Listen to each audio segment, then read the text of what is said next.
ہمارے لیے قرآنک سبق ہے اس کے اندر. تو حضرت خولا نے جو عرض کیا کہ یا رسول اللہ ہمارا فیصلہ کریں, انہوں نے پھر وہ ساری کہانی جو ہے وہ بیان کیا. حضرت عروہ بن زبیر رضی اللہ تعالیٰ عنہ کو بیان کرتا, اور اس حدیث کی راویہ حضرت عائشہ ہے. حضرت عائشہ کو ساتھ لے کر گئے کہ آپ بھی میری گواہ بنیں, میں آج رسول اللہ صلی اللہ علیہ وسلم سے بحث کرنے جا رہی ہوں, آج اپنا حق منوا کر واپس آؤں گی. وہ چلی گئی. پھر حضور علیہ السلام کے ساتھ حضرت عائشہ کے پاس گئی, حضرت سرکار کے بارگاہ میں حاضر ہوئی. حضرت خولا بنت ثعلبہ کی پوری بات سرکار سن رہے تھے, اور وہ بار بار پوری کیفیات کو اور اپنے خامد کی شکایات لگا رہی تھی.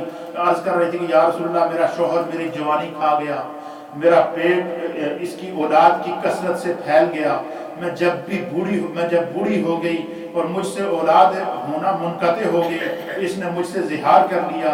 اے اللہ میں تیری طرف شکایت کرتی ہوں ان کی, اے اللہ میں تیری طرف ان کی شکایت کرتی ہوں. اور اس طرح کہتی رہی, اس طرح کہتی رہی. اے اللہ کے رسول میری آپ اللہ کی بارگاہ میں میری سفارش کریں, آج میں اپنا حق لے کر جاؤں گی اور میں اس عمر میں کہاں جاؤں. بس یہ کہتی رہی, سرکار سنتے رہے, کہتی رہی, سرکار سنتے رہے, کہتی رہی, سرکار سنتے رہے. اس دوران جو ہے وہ یہ بحث مباحثہ, یہ مجادلہ کہتے ہیں, بحث و تکرار جاری تھا. تو حضرت جبریل وحی لے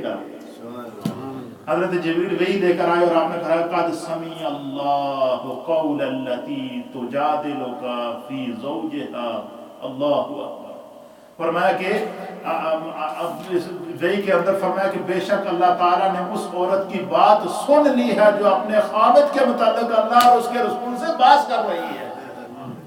اب نہ جانے ان کی کیا کیفیت. دیکھو سچے دل سے اگر انسان توبہ کر لے, سچے دل سے انسان اگر اپنے رب کے ساتھ کا لاڈلا ہو جائے, تو دیکھیں اب پورا شریعت کا قانون اللہ ان کے لیے بدلی کر رہا ہے. اس سے پہلے زہار کو ایسے الفاظ کہنے کو طلاق تصور کیا جاتا تھا.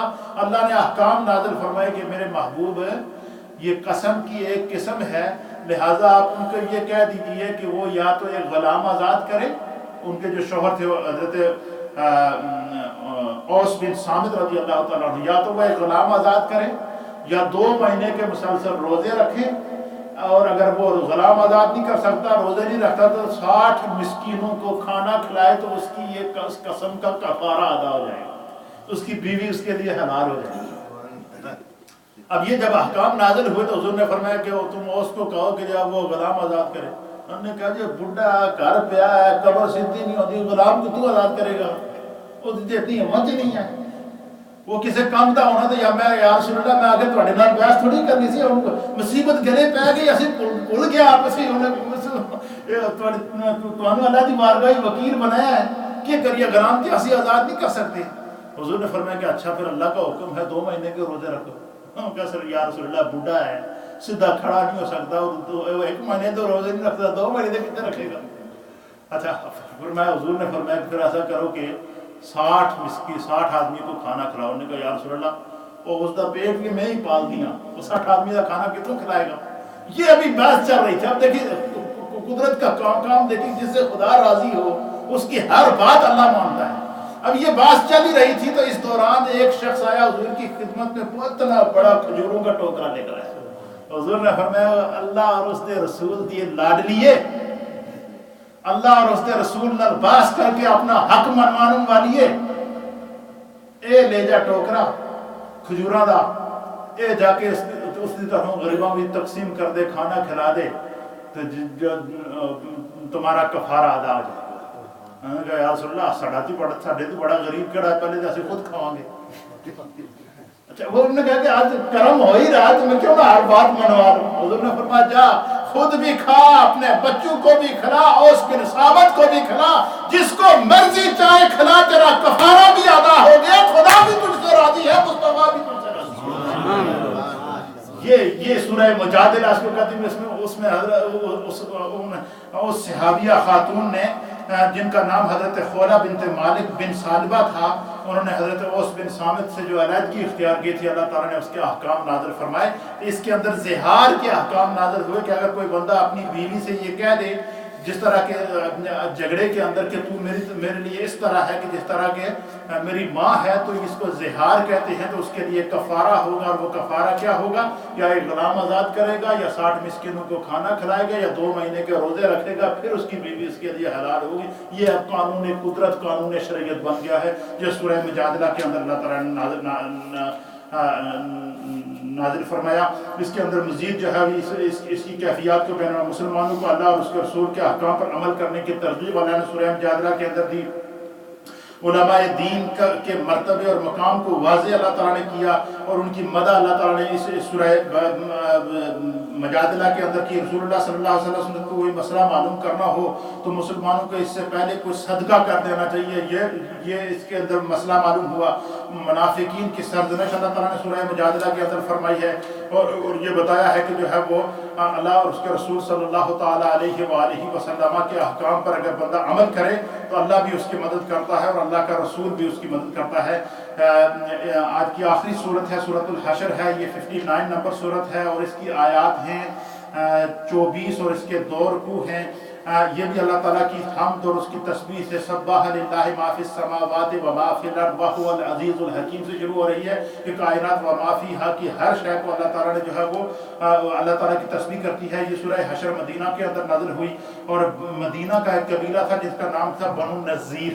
یہ بہت ہی مدینہ کے طاقتور لوگ تھے، تو انہوں نے آپس میں مشورہ کیا، سازش کی کہ ہم سرکار دو عالم صلی اللہ تعالیٰ علیہ وآلہ وسلم کو قتل کریں گے، اور حضور کے ساتھ جو معاہدہ کیا تھا اس معاہدے کی بھی خلاف ورزی کی۔ اور جب انہوں نے ان کی سازش بے نقاب ہوئی تو اللہ کے حبیب علیہ السلام نے اس پورے قبیلے کو بلا کر حضور نے ان کو مدینہ بدر کر دیا۔ حضور نے فرمایا کہ تم نے اللہ اور اس کے رسول کے خلاف سازش کی ہے، تمہارے ساتھ جو ہمارا معاہدہ تھا اس معاہدے کی تم خلاف ورزی کی ہے، لہذا تم مدینہ میں نہیں رہ سکتے۔ ان کو مدینہ بدر کیا۔ جب وہ قبیلہ مدینہ بدر ہوا تو جو مشرکین مکہ تھے، جو کفار مکہ تھے، ان کے اوپر خوف طاری ہو گیا کہ مدینہ کا جو سب سے مضبوط قبیلہ تھا اس کو بھی اگر سرکار نے مدینہ بدر کر دیا تو اس کا مطلب ہے حضور کی قوت بہت زیادہ ہو چکی ہے، اسلام طاقت میں آ چکا ہے، اسلام قوت میں آ چکا ہے۔ تو جو ہے وہ ان کے احکام کو، اور اس کو اللہ تعالیٰ نے سورہ حشر کے اندر بیان فرمایا، اور اس میں یہ بیان فرمایا کہ جو ہے وہ یہ بتایا کہ مسلمانوں نے بنو نذیر کے باغ کاٹ دیے، ان کے وہ مال چھوڑ گئے، اور مسلمانوں نے اس پر قبضہ کر لیا، اور اس کو مال فی کہتے ہیں۔ اس مال کی کیفیات کو بیان فرمائیں گے، اس کا شرعی حکم کیا ہے اس کو بیان فرمایا۔ اس صورت میں مہاجرین اور انصار کے بعد آنے والی مومنین کی عظمت کو اللہ تعالیٰ نے بیان فرمایا، منافقین کے خود سے باطن کو اللہ تعالیٰ نے منکشف کیا کہ مدینہ میں رہتے ہوئے انہوں نے سرکار کے خلاف سازشیں کی ہیں، ان کو اللہ تعالیٰ نے بے نقاب کیا۔ سورہ حشر کے اندر مومنوں کو حکم دیا گیا کہ وہ کافروں سے خبردار اور اللہ تعالیٰ سے ڈرتے رہیں۔ قرآن مجید کی عظمت اور جلالت کو اللہ تعالیٰ نے بیان فرمایا۔ سرمایہ داروں کو اللہ کے راستے میں مال دینے کی تلقین اللہ تعالیٰ نے سورہ حشر کے اندر بیان فرمائی۔ رسول اللہ صلی اللہ تعالیٰ علیہ وسلم کے احکام کو ماننے اور جن چیزوں سے آپ نے منع کیا ہے ان سے رکنے کی تاکید اللہ تعالیٰ نے سورہ حشر کے اندر بیان فرمائی۔ اس سورت کے اختتام پر اللہ تعالیٰ نے اپنی عظمت اور اپنی جلالت کی نشانیاں بیان فرمائی کہ هو اللہ الذی لا الہ الا هو عالم الغیب والشہادۃ هو الرحمن الرحیم هو اللہ الذی لا الہ الا هو الملک القدوس السلام المؤمن المہیمن العزیز الجبار المتکبر هو اللہ۔ یہ اللہ تعالیٰ نے پوری سورہ حشر کی جو آخری آیات ہیں وہ اپنی حمد میں، اپنی تعریف میں، اپنی جو ہے وہ وحدہ لا شریک ہونے میں، اپنے حی اور قیوم ہونے کے اوپر اللہ تعالیٰ نے بیان فرمائی ہیں۔ یہ جو ہے وہ ان صورتوں کا مختصر خلاصہ تھا۔ اللہ تعالیٰ ہمیں قرآنک پیغام کو سمجھنے کی توفیق عطا فرمائے۔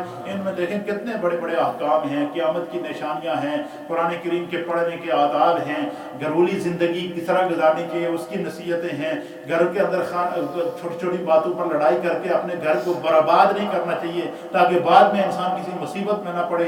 یہ سارے وہ قرآنک اسباق ہیں جن کو اگر ہم سمجھ کر سیکھ سکیں تو ہماری زندگی کی اصلاح ہو سکتی ہے۔ اللہ ہمیں قرآن حکیم کے پیغام حق کو سمجھ کر عمل کی توفیق عطا فرمائے۔ لا الہ الا اللہ اللہ الا اللہ لا الہ الا اللہ الا اللہ الا اللہ لا الہ الا اللہ الا اللہ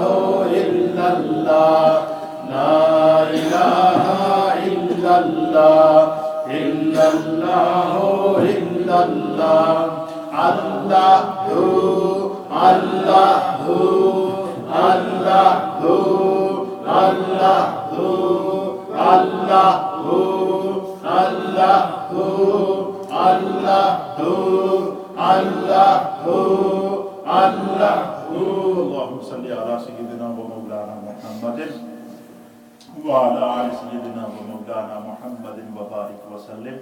آج رمضان المبارک کے آخری عشرے کا جمعہ ہے اور حدیث کے اندر آتا ہے کہ جمعے کو عصر کی نماز سے لے کر مغرب کے بیچ میں جمعے کے دن کوئی ایسی ساعت ہوتی ہے کہ اس میں جو بھی بندہ دعا کرتا ہے اللہ قبول کرتا ہے. ایک دفعہ نبی پاک پر درود پاک پڑھ کے جس کے دل میں جو دعا ہے نبی پاک کے وسیلے سے خود مانگیں، شاید یہ قبولیت کا وقت ہو اور اللہ ہماری دعاؤں کو قبول کرے.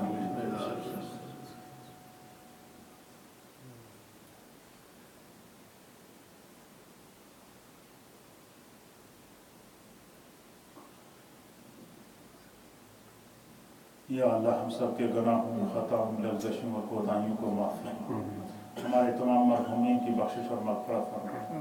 ہم میں جو بیمار ہیں اللہ ان کو شفا عطا فرما. جن گھروں میں پریشانیاں ہیں، مشکلات ہیں، اللہ نبی پاک کے صدقے دور فرما. یا اللہ ہم سب کو اس قرآن پیغام کو سن کر اس پر عمل کی توفیق عطا فرما.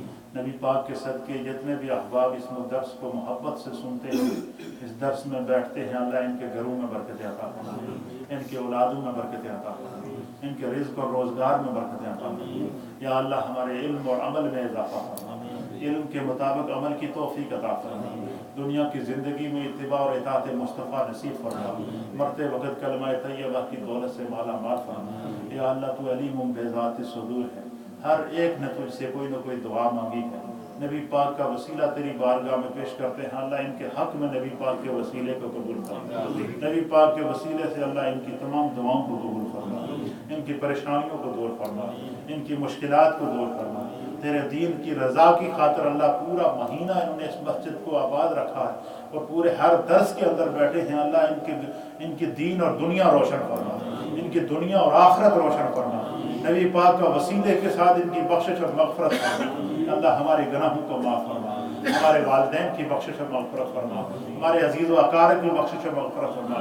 جتنے خواتین و احباب نے دعاؤں کے لیے التجا بھیجی ہے، کوشش دعاؤں کی درخواست کی ہے، اللہ تو علیم بذات الصدور ہے، سب کے حق میں اس دعا کو قبول فرما. رب اغفر وارحم وانت خیر الراحمین.